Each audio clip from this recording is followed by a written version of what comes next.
Okay, you guys. Today we're going to go over the brain types. We've been working with a lot of people.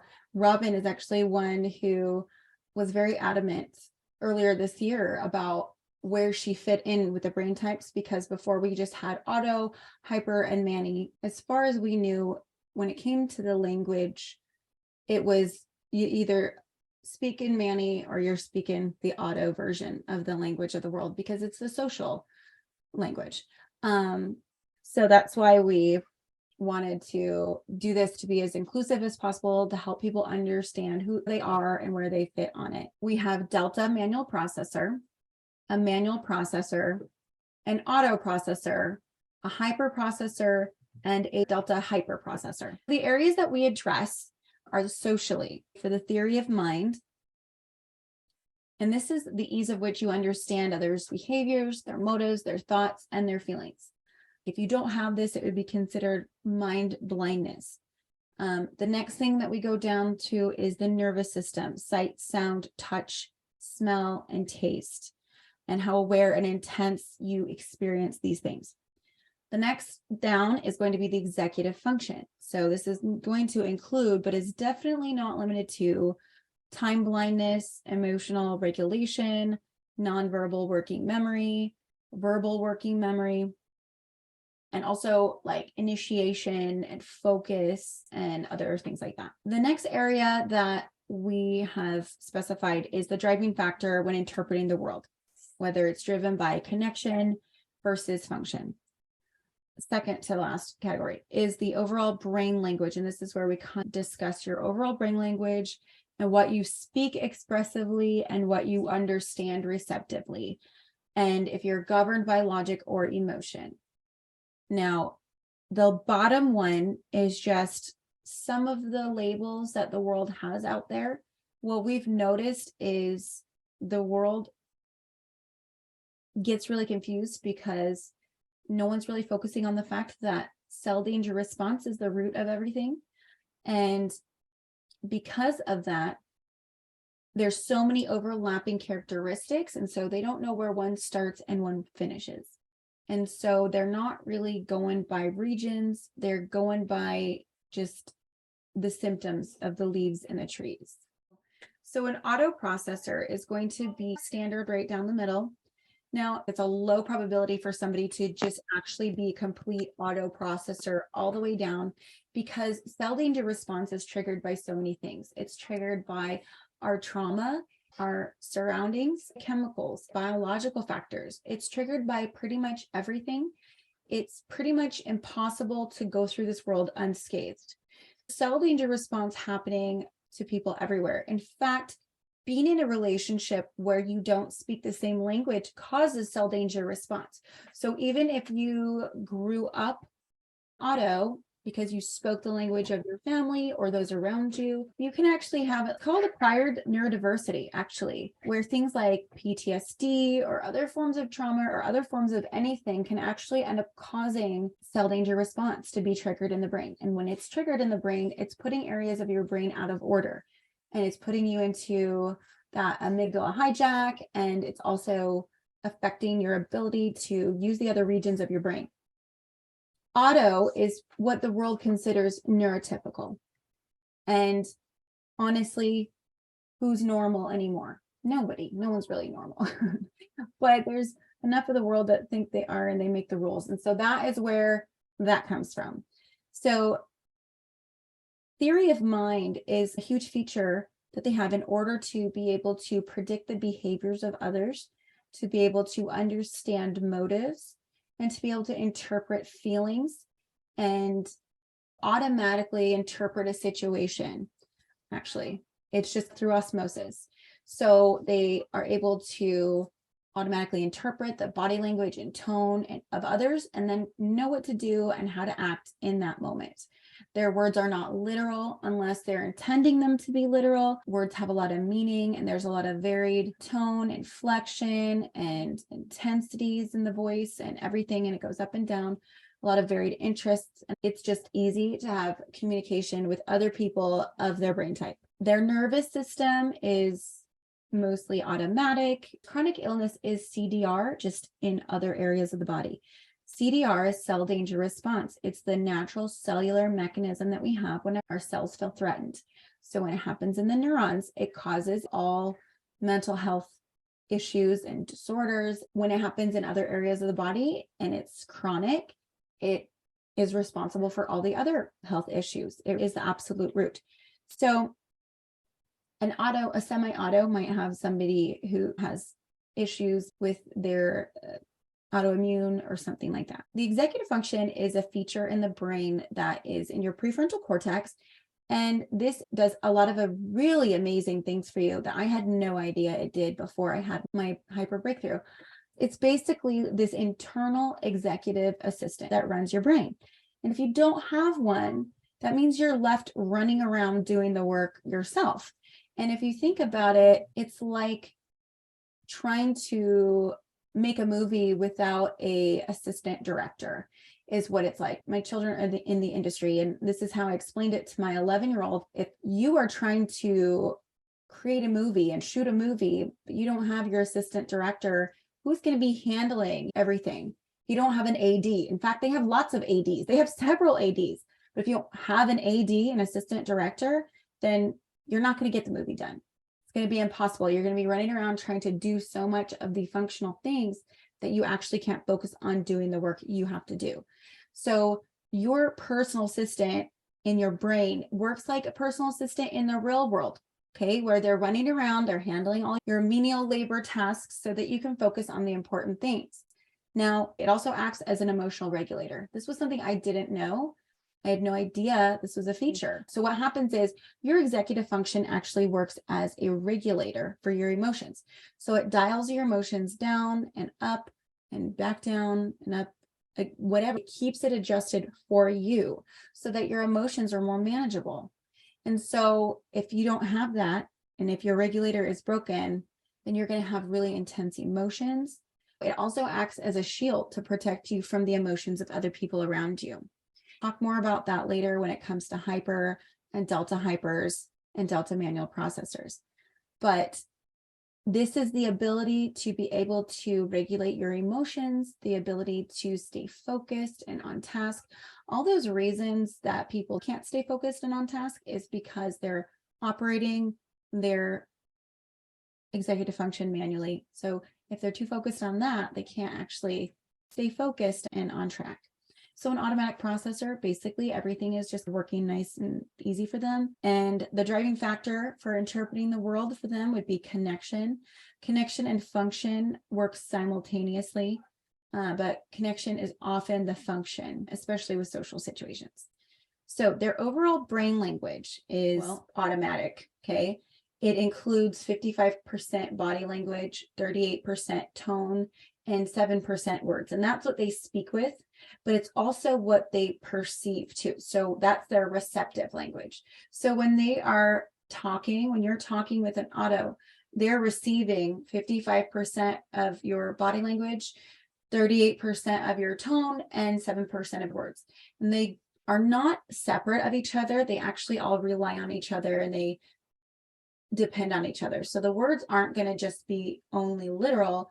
The words depend on the tone and the words depend on the body language, and they all communicate with each other. They're also governed by logic and emotion. So ideally, the mature automatic processor would have both logic and emotion. Logic and emotion together equals reason. That's what we like to say. You need both. You need to have emotion and you need to have logic. So a manual processor would be manually processing your theory of mind. So the ability to naturally understand why somebody would be doing something, or the ability to automatically know, oh, of course they're going to act that way because they think differently than me. When it comes to body language and tone, you have to manually be aware of these things of other people and be very conscious and aware of it yourself, of what you're sending. And when you're focused on your words, you usually speak with your literal language. Those things often get ignored. Your own tone and body language, you aren't necessarily aware of what you're sending out. And with others, you might struggle to be able to understand somebody's body language and their tone and their words combined and trying to make sense of it. So we've also come to the conclusion that a manual processor is going to be manually processing like 90 to 95% of this, their nervous system, sight, sound, touch, smell, and taste. So these things are areas of the brain where if your brain cannot make sense of it, okay, so it's always going to be something that you can't make sense of. And this is also another reason why it's important to use the boxes, because your boxes can help you make sense of sensory inputs as well. We learned this about a year ago when we were trying to figure out if there was a sensory box, because we were trying to see, I knew that I automatically processed my sensories. And in fact, I was doing it so quickly that it was not registering. For him, he was so conscious because anything that didn't make sense, his brain flagged it for conscious sorting. It was like, okay, you need to deal with this because I don't know where it goes. So his subconscious mind said, I don't know what to do with this. You deal with it. And that could be a sound that doesn't make sense. It could be a sight, a smell, touch, taste, whatever. So if it doesn't make sense, that means you're manually processing it. So the more of your world you can make sense, the better it can be. This would be sensory things that overwhelm you. They might feel more intense to you than others. Other people might say that you're being dramatic or oversensitive or extreme. Your executive function, this is mixed. Your executive function is governed by logic. And as long as you maintain that equilibrium about it, it's going to be in a manageable range. You can stay focused on the areas of your interest for hours, and you can break your tasks down. Some manual processors do this automatically. Some do it manually. If you have a full-blown executive function, you will start and stop when you need it. So some manual processors have a problem here stopping when they need to. And a lot of most manual processors, don't have a problem with time, but they are usually aware of this never-ending long list of tasks that they have to do, almost like a earthworm eating through a mountain. Like it's going to go on forever and it's never going to end. So that would be the sign that the executive function isn't quite all the way there and working for you, because when it's working for you automatically, it will blind your brain from seeing the full picture of the end. It will only let you focus on what's important right now. So the driving factor for a manual processor is function. When you're literal and logical, function needs to be the thing that's in charge. The driving factor for a manual processor is function. Function is needed for connection. So it's almost like an internet cable. I worked with somebody earlier this year, and it was such a beautiful analogy. They said, it's like you guys can connect with Wi-Fi. You guys, meaning my brain type, can connect with Wi-Fi, but his needed to be connected with LAN. There needed to be an actual functional connection to get the internet connection flowing. And I thought that was a really, really great analogy. The function is needed. So for example, a manual processor who is told that everyone's going to go bowling is going to be focusing on that is the function of the interaction of what we're doing. Let's go. And if you get there and you can't bowl because something wasn't planned correctly, or they had changed the night and they changed the schedule and they didn't know, or whatever it was, it might throw a manual processor really through a hard loop because they're focused on the function. You were supposed to go bowling and that it's not happening. But imagine the automatic processors in the group. They were all around there. They were talking. Everyone stood outside the bowling alley and they were laughing and conversing and enjoying each other, or they were all laughing and enjoying the conversation for the wait time before they were getting to the bowling lane, or whatever it was. And so for them, they still see the purpose because they were all gathered and they were all connected. But a manual processor is going to be really upset, or most likely upset, that the bowling didn't happen, and feel that the night was wasted or the mental energy was wasted and they could not get it back.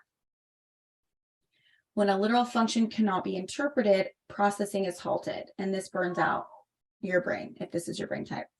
So the overall brain type is manual processing, which would be you speak with literal words and you understand 100% literal words. Now, this does not mean you can't interpret manually the other elements, but this would be your natural, like, operating system would be the literal words, literal, speaking literal, and understanding literal, and governed by logic. The world has labeled manual processors, autistic, Asperger's, PTSD, OCD, IED, which is intermittent explosive disorder, TBI is traumatic brain injury, SPD, sensory processing disorder, PDA, which is pathological demand avoidance, BPD is bipolar disorder, or that's borderline personality disorder, but bipolar disorder too as well, narcissistic personality disorder, general anxiety disorder, depression, and mood disorder, various mood disorders. So pretty much like they've been told everything under the sun. Now, a hyperprocessor will be automatically interpreting body language, tone, and feelings, and they do it excessively without realizing it. So we look hypersensitive to everything when it comes to the social realm. So we might be very sensitive to rejection and very sensitive to pretty much anything, tones, inflection, voice, all of that. We're going to be very sensitive to it. So you feel the meta messages more intensely, both when sending and receiving the messages. So we're also going to be very intense, usually in your face a little bit. It also depends on the personality of the hyperprocessor. Now, for nervous system, sight, sound, touch, smell, taste. So this varies. So what I realized was it felt like I was automatically processing so quickly that I was never getting anything stimulating enough. So I also realized later that I have a dopamine deficiency. As a hyperprocessor, you have dopamine deficiencies. So I needed things to be more extreme and more intense to get anything out of them. Now, I don't know where it's coming from, if that's just from the sensory or just from the dopamine, but the stimulation, like for me, it's like I needed the big, strong hugs. I needed my music really loud, and things will change over time in your life and everything like that. So things don't have to be perfectly lined up with this. This is a very, very simplified summary of all the brain types because we got a lot of information crammed on here. So it's very, very limited. I'm going to go into detail about it at some point after I get everything else debuted with the program. I will go and refine these brain types and include a lot more on each one so people will understand a lot more about themselves. But for now, it's pretty bullet point here. So with your executive function, if you're hyperprocessor, this is manual for you. So your emotional regulator is broken. So your emotions are going to be really powerful and overwhelming, and they're going to hit you before you have a chance to even regulate them. So when people are like, oh, just stop and pause before you emotionally respond, that's impossible. That's really like impossible, because it's like getting hit by a truck with your back turned. So that's what it feels like. And also, because you don't have any internal shields, because your executive function is supposed to create internal shields that protect you from other people's emotions and other people's intensities. Because you're so busy manually processing your executive function, you might have problems with time. And time would be you're hyper focusing on time, or you have no concept of time. So hyper focusing is where you know you have something that's going to happen later. So you are setting multiple alarms and you have to think about it all the time in order to get there on time. That's not normal. I know that now because that was me. And I either had no concept of time, or I was having to hyper focus on it. And then I couldn't get anything done in the interim between then and when I had the event later, because I was unable to manage my time. And I was unable to keep track of it unless I was so hyper focused on it. So it's going to be the extreme. It's going to be either you're totally unaware of time, or you have to hyper focus and work super hard to when you're trying to be aware of time. That's a very, very, very common thing. Another thing would be it's hard to stay focused and to be on task, and you get overwhelmed by starting. You have a problem starting and stopping. You also have an issue with boundaries. And boundaries are something that play into tasks, but it also plays into relationships as well. When I talk about boundaries as related to tasks, I'm talking about the fact that I used to be so completely OCD about doing something. Once I started something, I couldn't stop myself. And I would go and go and go and go past my resource ability to be able to do. I would push myself into the red. So if you guys know those charts that we use, that well-being assessment chart shows you where your resources are. And if you're encroaching on the red, that means you're doing something that would be a danger to you. So your boundary line is that dotted line right before you get to the red. Now, for me, I had problems starting because everything was always so overwhelming to start. So I had a problem with my kickstart. But once I got kickstarted, I would go, go, go, go, go, go, go, and never stop. That was the problem. But what happens is we don't have that internal regulator with your executive function to tell yourself to stop when you're getting into the red. So if you're doing something and you don't have the time for it, the time resource, and it's putting you in the red for time, that would be a boundary. Your executive function would be telling you to automatically stop doing. Or, for example, like something silly, like cleaning out the car. When I activated my executive function, I noticed that when I was leaving to get out of my car, it was like a voice said, you can grab this, you can grab that. And then I grabbed all these things and my arm was full. And then I noticed a different type of voice that was like, oh, why didn't you just grab those caps over there? They're little. You should just get it. You don't want to leave it like that. That's going to be the only thing on the floor.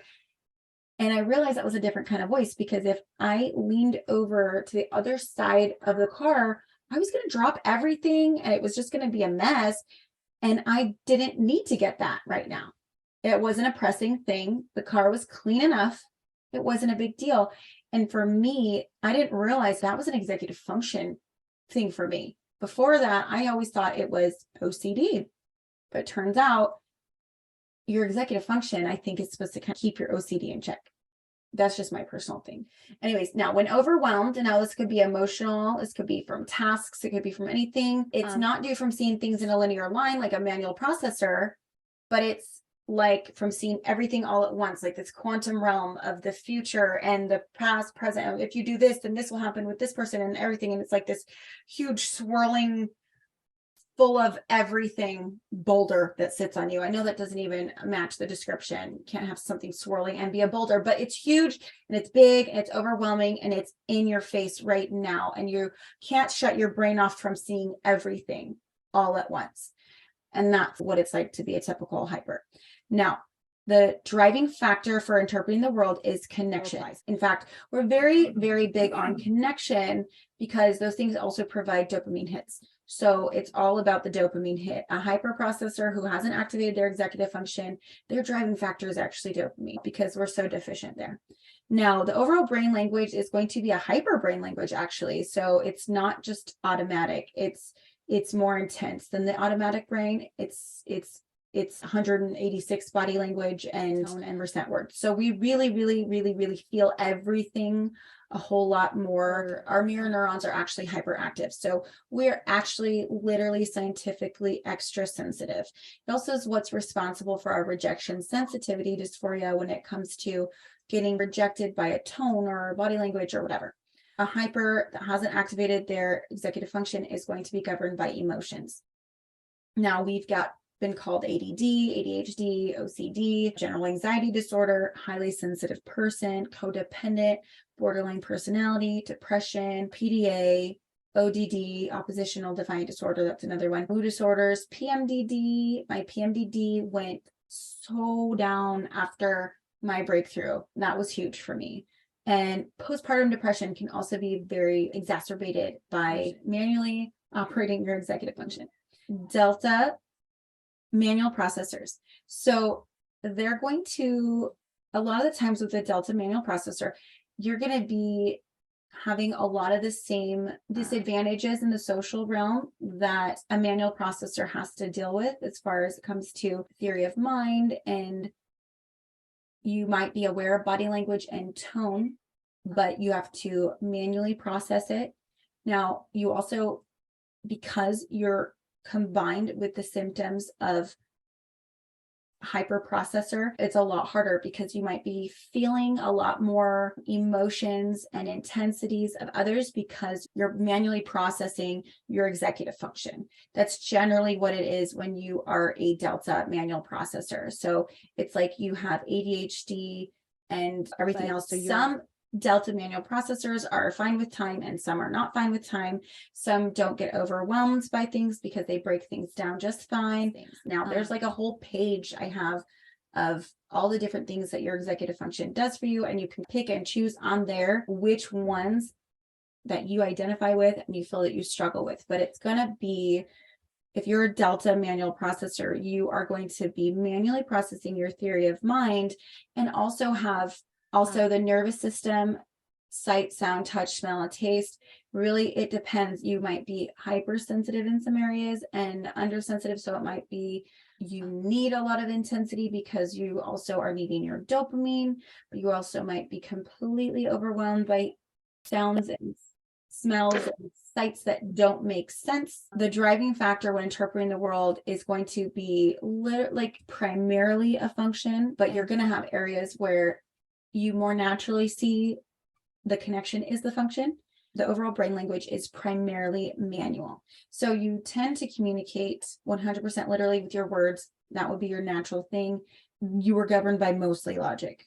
So this one is autism and ADHD. If people like said, if you've gotten a diagnosis where you are told you have autism and ADHD, this would be where you're at. So the primary thing is that you are speaking literally and you primarily understand the literal words. Like those are the things that are your primary ways of communicating. And then you have that emotional kind of flair on it, or it might not even be the emotions part that you are heavy on. It might be, because here's the thing with Delta, since you guys are the mixed type, there's going to be the ones that lean toward logic and the ones that lean toward emotion. So it's going to be really dependent on personality and the way you were brought up and what makes you you. Other things here: anxiety, OCD, SPD, PDA, bipolar, TBI. Here's the deal. You don't need any of these diagnoses, because we actually don't like using diagnoses really, because at the time we didn't realize that those diagnoses would later be weaponized against him. He was good at the beginning. It was great to have some kind of awareness of what it was, but then over time I ended up using it as a weapon without realizing it, because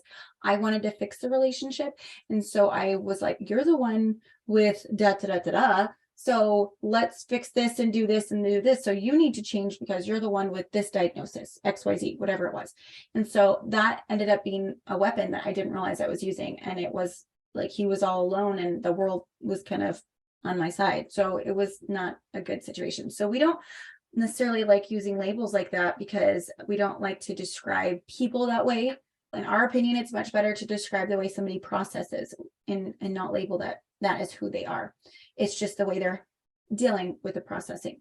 A Delta hyper, you're going to be primarily hyper in the area where you're automatically interpreting body language, tone, and feelings excessively without realizing it. You will be more literal and may struggle to interpret some people's intentions and behaviors and point of view.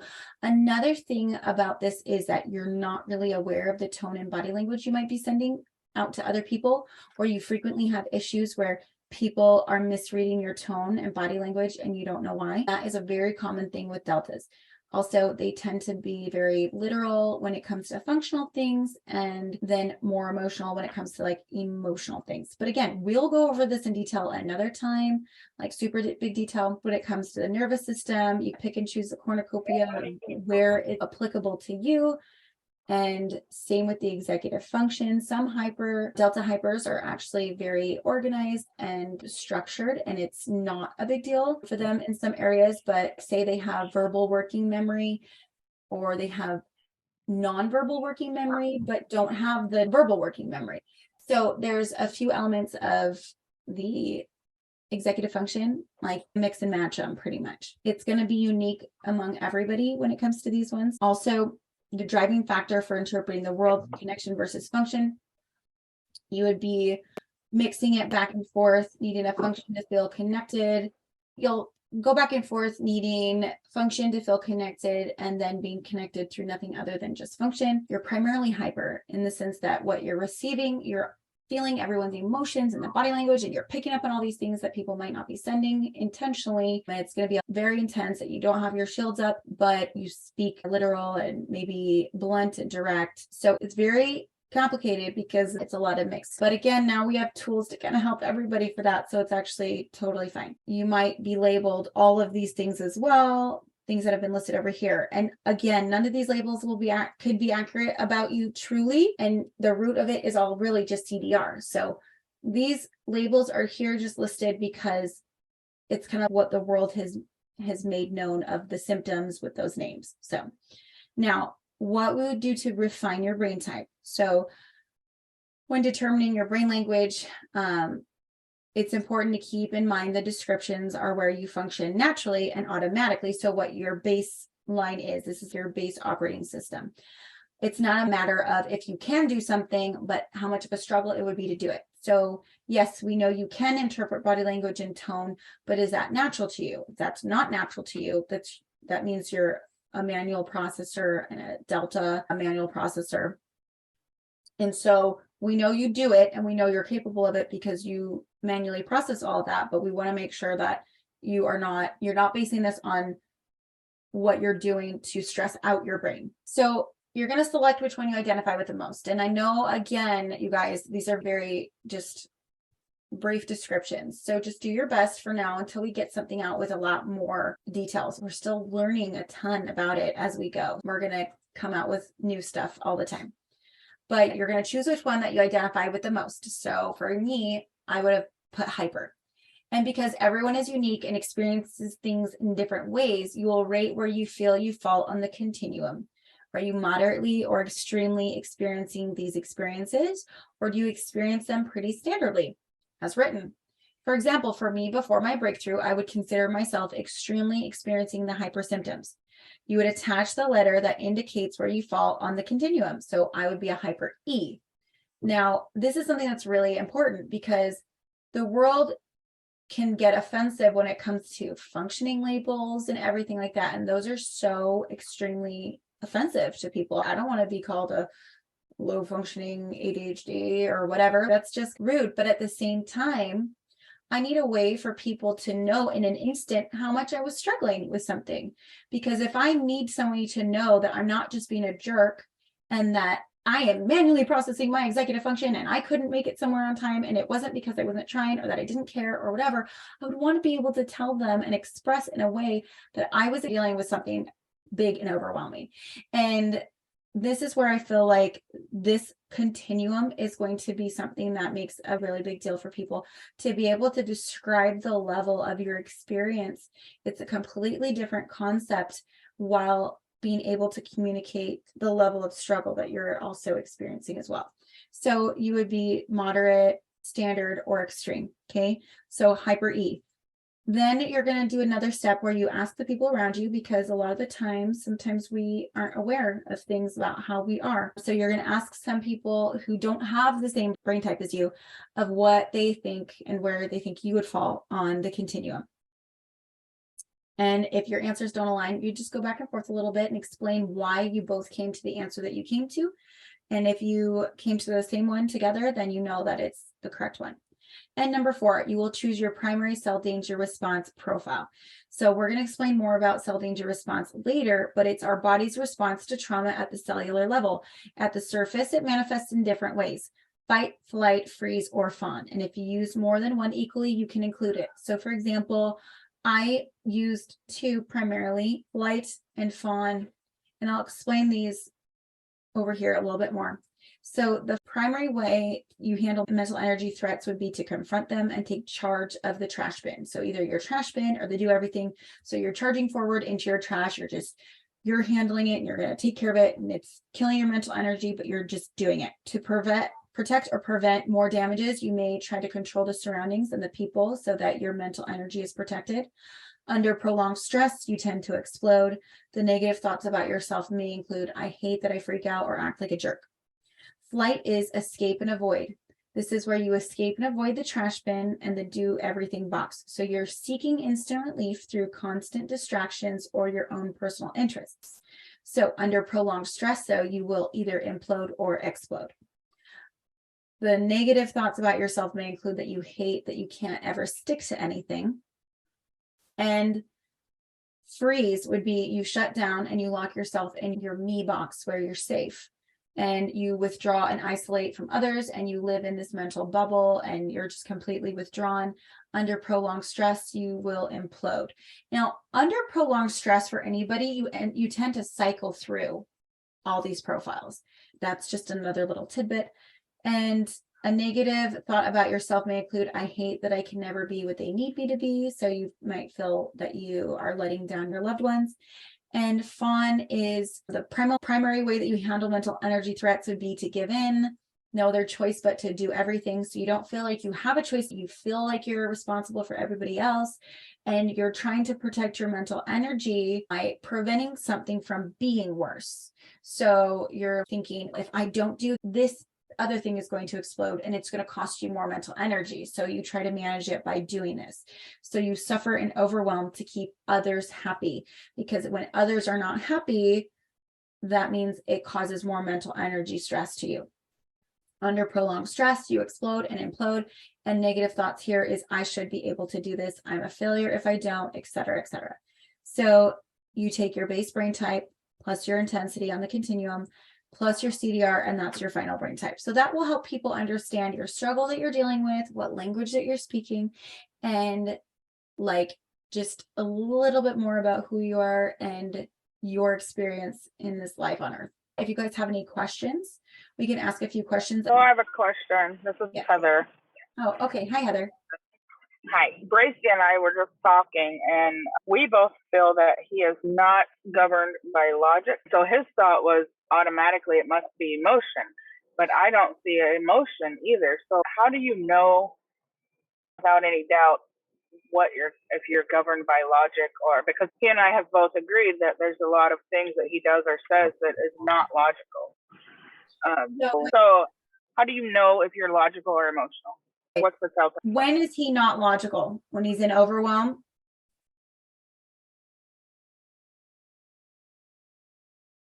You're going to be mostly logical when you are in equilibrium. And when you get to that overwhelm, it might be, that's where you're emotional. Is that where he's emotional, when he gets overwhelmed? Yeah, this is Bracy. I think that may be more of it. Mm-hmm. One of the thoughts that I had was that it may be that I prefer to listen or receive logical because I don't understand the emotional, but I respond very emotionally and irrationally. Yeah, I know you personally. So I know that's because of your executive function not working. So it's that kind of uncapped regulator of emotional response. I've interpreted many conversations for Heather where she said, he said this, and I said, oh, he means that literally. He's just saying blah, blah, blah, blah, blah, blah, blah, blah, blah. So when you say speaks literally, in my mind, tell me if I'm interpreting that. When you say someone is speaking literally, it means that they mean exactly what they say. Exactly the words that are coming out of my mouth are what I mean. But that does not happen quite often with Bracy. And I'll have to sit down and ask him several questions to get to understand what exactly he did mean. And then the words that he used were the completely wrong words. And he'll say something like, oh, I just used words. I don't know. That's not what I meant. It's just words. So it's very confusing to me because I started seeing him as a very literal person. So I thought the things he was saying were going to be literal. And so it's hard to, even just simple things, and I can't think of an example right now, but simple things don't make sense to me. And so I don't know how to interpret it. Another common thing that tends to happen is, in order to protect mental energy, sometimes the manual processor will say something in a kind of auto responses to preserve their mental energy in the moment. And so it might not be their authentic, literal words that they were going to be whatever communicating, but it's just whatever. It's just, they don't know. They just wanted to get the auto message out so that they could just get relief from the mental energy that it would have been requiring. Does that make sense? That makes a lot of sense, because that is how I see him communicating probably 99% of the time. Yes, closer. Okay, yeah, it causes him to have to expend more mental energy, because then trying to figure out what did you actually mean and why did Well, you say it that way. it's a coping skill Yeah. from being raised in or living in a world that didn't speak your language. Does that make sense? Yes, So like, it does. yeah, That makes a lot of sense. yeah, it's just a coping skill, and it's going to be a learning curve. And actually, the next tool that we'll teach is actually going to be really great for stuff like that, anyways. But yeah, so literal and the logical aspect of it, again, like the emotions and the logic, I feel like it can vary a lot, because when you have that broken executive function there, that emotional regulator, it's gonna Right. be playing with a lot of parts of you, and there's a lot of moving parts. And so it might be really emotional and this or that, and it might be all over the place, and it's hard to tell this or that. But I'm telling you, because I know you guys, and I've interpreted a lot of conversations like where he's literally just being literal, and he means it in such concrete ways, and Yes. it's within the manual processing framework. His words made sense. Any other framework, his words didn't make sense. So that's where I know that he's primarily that manual. So he's a Delta manual. Let's see. One thing that he said that I thought might be interesting is we were talking back and forth, and I said, I don't see you as logical anyway. And he responded with, I agree. I see the world of computers as fully logical, and I love it because it is logical, but the rest of the world is not logical, and it's confusing. So there's a conflict in what I am and what I am comfortable with.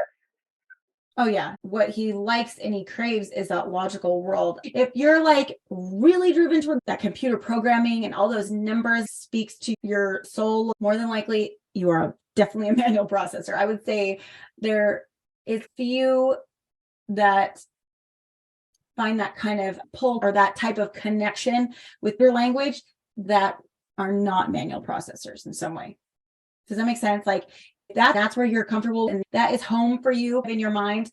You're a manual processor or a Delta manual processor for sure, 100%. Now you don't have to be liking that and still be a manual processor. Sean doesn't like computer language and it broke his brain. He did not like it, but he's still not very much a manual processor. It's kind of like all dogs are mammals, but not all mammals are dogs. The thing, you know what I mean? Yeah, he's definitely a Delta manual processor because he's got all those Manny characteristics and a lot of the hyper characteristics as well. I hope that helped. It did. Thank you. Okay. We'd really like to thank everyone for coming out and for showing up to the brain type presentation. We're going to conclude this now and check out our next event where we're going to be introducing the tone box. Thanks so much. Bye.